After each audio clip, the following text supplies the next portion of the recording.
Never mind. Cut. Cut.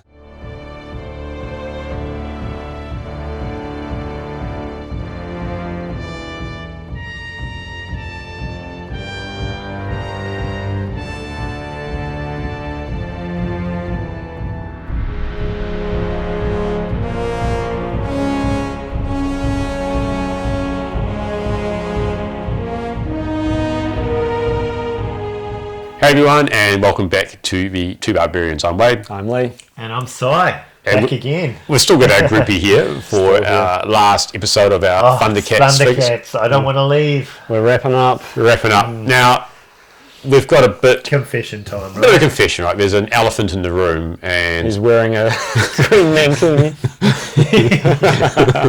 I don't know, what do we do about that? Jaga is actually a Series 3 character. He made his way into our Series 2, and in fact, he was Simon and Lee's favourite character of Wave 2. Which is funny, because I wouldn't even have him in my top 3 of this wave. Yeah. So I guess we should go back and pick our favourite from Series 2. So, I don't know, I'll probably say, I'll go along with you, Wade, and say Groon. I think Groon was an awesome figure from that series. So. And Hammerhand for me. I love Hammerhand. Like, big, beefy Hammerhand. Yeah. Yeah, but when we get into Series 3 here... Noticeably smaller, right? Yeah, a lot smaller. I think the line... I think it was the characters more, because they didn't double up on the characters. It's not like they came out with a Thunder Punch Lion-O or, a Terraclaws Mumra or anything. So they actually basically... There's some laser packs and things like that were packaged, but they were just like, gimmicky accessories and packaged with the figures. So it's not really the same thing, right? No, not like another alternate version of the main but they did re-release some of the characters, I know that, just as standard packaging, but in terms of actual characters... New releases. New releases, yeah. I mean, we've got basically an all-stars cast here of cool characters, except for Captain Shiner, but we'll get to him later, because I know he's your probably least favourite character here out of all these ones. You sort of have him standing at the back of the collection. I think a big thing for this is that in the storyline too, that they were really expanding the cast on the TV show. So there's a lot of characters in that sort of end part of the cartoon that didn't get made, like the Lunatics. They're probably like the biggest omission from the toys.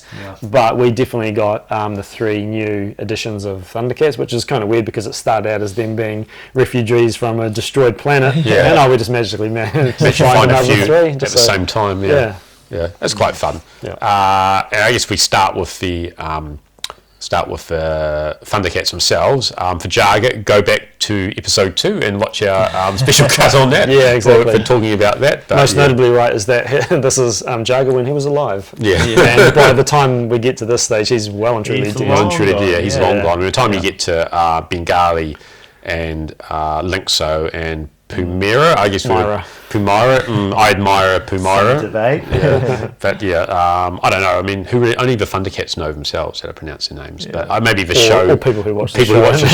How they say it. That's very true. But we also got a few flashbacks of Jaga too. So I guess that you can play flashback Jaga. Yeah, that's quite fun. I mean, as we start with everyone's sort of hardest to find figure from this wave is essentially Bengali, right? Bengali. He's probably the coolest figure. Most wanted, right? Most wanted one, right? And he's a white tiger, like, what's not cool about that? A white and blue tiger. Yeah, true. Son, look at that paint. Beautiful. The Thundercat logo just popping on his chest. And that big hammer. It's so cool. That's right. And that hammer's hard to find. Like, the figure's pretty rare, but the hammer's extra rare. Like, that's... Yeah, and I remember when I bought it from a guy down south, from when his parents used to do garage sales and things. He was showing it to me, and he was basically showing me action, and I could see the hammer point almost poking straight into his eye, and I was like, okay, put it down, please. But no, it's fine. But I guess when you did that too, it was almost hitting the eye, right? So that's quite for a long time. He was my white whale. I had a carded one once on Trade Me, which is New Zealand's version of eBay. But the seller didn't actually go through with it. I was gutted. I'd be gutted too. Imagine. The one that got away. But, imagine having that now. I mean, and what would it cost to buy one now? I mean, he's a $200 figure with his hammer, roughly, isn't he? So I think he's getting close to about $350 New Zealand, I think. So it'd have to be $1,000, right? It'd have to be, Which actually, in terms of some figures, it's not that bad compared to what others are. But I mean, it is a lot of money for a secondary character, but a cool character. Cool character. Yeah. Cool character. Iconic. Not quite as iconic as Linkso, the blind, also wise Thundercat. I mean, he comes with a shield. I mean, is he a pacifist? That his weapon is a shield. He sits up in the what's it called? There's the tower. Oh yeah. That's sort of separate tower. Yeah. Tower It's an of addition. Omens, Yeah. is it? Yeah. Something like that. But he sort of, it's like a watchtower. You've Yeah, got a blind guy sitting up in your watchtower. But of course, like, you know, all cartoon and comic characters that are blind, their senses are just, you know, like so sharp that it's even better than having sight. And one interesting thing, so he's sort of got his eyelids closed. There are some versions of this figure, I think they might be from Brazil, but I could be wrong on that actually have pupils painted in. Yeah. So if you get that one, you get the non-blind version of him. Probably looks a little bit cooler. But that figure's also prone to a bit of mould, isn't it? I think I've seen a couple with the mould on the arms. Yeah, Pumara too. Pumara's probably more Definitely. so. She's really prone to that. In fact, it seems to be getting to the age now where a lot of action figures are, but especially Thundercats. Yeah. I've got a couple now that I've noticed the spots. I've got a lino as well. Yeah, it's kind of a shame, really, isn't it? Because if you've got pristine figure with nice paint and then nothing you can do about it, and you just look at them one day and you're like, what are these spots appearing out of nowhere? And we've got another female character, so more representation in Thundercats. The final one, right? Yeah, that's right. And she's quite a skinny wee figure. The accessory notoriously hard to come by. In fact, we don't have it here. No, she's almost dressed like Willow, isn't she? It's a bit weird. She's just not wearing much at all. A little mini skirt and it's like a go-go dancer almost, isn't it? Yeah. What sort of cat is she? I mean, I think we decided we had a white tiger, a lynx. Well, her name's Pumira, so Puma. Yeah, exactly. She's a puma, right? She's a Maya. She's quite a cool, interesting character in the show too. And like I say, the weapon that we don't have is actually like a slingshot. So the toy is like a little bit of vinyl to take a rock or whatever she throws, and then just a little bit of string. So probably really easily lost, or even if they're not lost, they probably don't survive all this time. So. Yeah, that's pretty cool. Yeah, so that rounds out the four Thundercats from this wave. And do you want to start with the cool ones, or should we start with Mr. Lame? We'll work our way up to the. We're going to work our way up, right? So I think we're going to start with the ones. We'll start with everyone's least favourite one is old Pizza Face Captain Shiner, right? Such an ugly toy. Such an ugly toy, I know. I think he was purposely made ugly. I mean, I'm sure they were like uglier. Yeah. More flaps, more warts. He's a military commander, right? So he's got all the regal military gear and the glass eye and things, and he's just got like a pizza face. Shiner. And is he sort of like a space captain, military captain? He's military captain. I remember right, he's got British accent. He's got like the pompous. Yeah, pompous. I know. Great weapon though. It looks really cool with the weapon. And it's hard to find weapon too. Other than the ugly face, he's still quite a cool, impressive looking figure. And hard to find, right? He's a little bit of which is like mine right down the back of my I guess this whole series is a lot harder to find than all the others. So, but not. Yeah, I'd say some of them aren't a lot harder to find New Zealand. I mean, not as hard to find New Zealand as I thought they would be. They do pop up every now and again, which is maybe just quite cool. The figures, maybe not as rare as you think, but definitely to find accessories. Yeah. So there's three left to talk about, and who? I think we'll start with Captain Cracker. Okay, so I think we're all on the same page as how we're gonna round this out, right? Yeah. He's interesting, right? He has a little metallic bird in the cartoon, your typical squawking parrot character. And he's got that in the Super 7 figure too. Yeah, and doesn't he sort of, he chatters like he's obviously got a metallic jaw, and he's like he is a robot or a well, he's android. He is, I think. So we've got the repeating robot motif and pirates. Another pirate. Well, I guess if they're more Vikings, aren't they? The other ones are more Vikings. Yeah. But still quite a very, very cool sort of toyetic action figure. He's got the bandana and he's an eye patch. And I mean, I guess not quite as cool as looking at some of the other ones were coming up, but he's still quite iconic and reasonably pretty accurate to the cartoon, which is cool. And the interesting thing was that Lee had that weapon for I know best part of 15 years, not realising what it was. I just thought it was a really cool cutlass, and obviously I like a lot of knockoff Master of the Universe figures. So I was just like, oh, this cutlass can just. I had a guy holding this cutlass for the longest time, and I don't even know how. I think I must have just been scrolling and looking at photos of Thundercats figures and went, oh, that looks super familiar. And I went and looked at mine and went, oh my god, I've got this really hard to find weapon. So I kind of made it my mission after that to get the figure. And I wish I'd find the cutlass amongst my figures. That should be convenient. I'd trade the cutlass for Bengali's hammer, to be fair. But it is quite a basic figure. I feel like possibly like putting a little bit less money into the line now. I mean, really, he should have come with the bird as well. He's only coming with the sword. He's got the very generic action feature. It's probably a little bit lackluster, really. Oh, except for Jargo, they only come with one accessory each, right? So yeah, I guess. But still, I just think with such a basic figure, possibly, I just think the bird to sit there on his arm would have just really rounded him out. But still a really cool figure. And so I think in order of favourites, I think we're going to go next with the thing that looks like he's from the cover of a heavy metal album. I love this one. I love Mongol too. I don't love him as much more heavy metal than this. I don't love him quite as much as Safari Joe, but he's awesome. I know he's just so cool. Right, that may be one of the reasons why it was deemed too satanic. You look at it, that's pretty satanic, right? I can see that now. Those horns, they're nuts. I think he's tamed down a little bit in the face, and there he's still super metal. He's just like, I mean, he's basically Satan. Let's he is, right? Coming out and he grows a satanic panic, and he grows. He basically grows stronger of people's fear, right? That's right. So he basically starts out as a small being, and then as everyone starts fearing him more and more, he turns into this huge, big, gigantic beast, right? So, and that's based on fear, which is pretty standard when you're going through different media. But that scythe is crazy too, right? It's a huge weapon. It's one of the biggest weapons of any 7-inch figure line you'll see. Gigantic, It's absolutely massive. When you think about him swinging that round, he's going to do a bit of damage, so kind of like Grim Reaper type. Yeah. He's already a beefy figure with a beefy accessory. It's pretty epic toy, really. Yeah.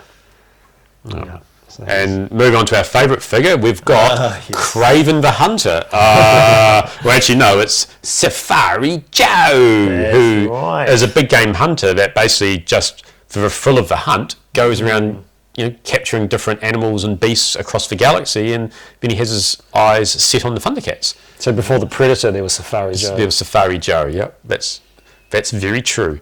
And he's got one of those funny accents too, like, I'm Safari Joe. Yeah, is that British, Australian, / maybe South African? I don't know. The old monocle.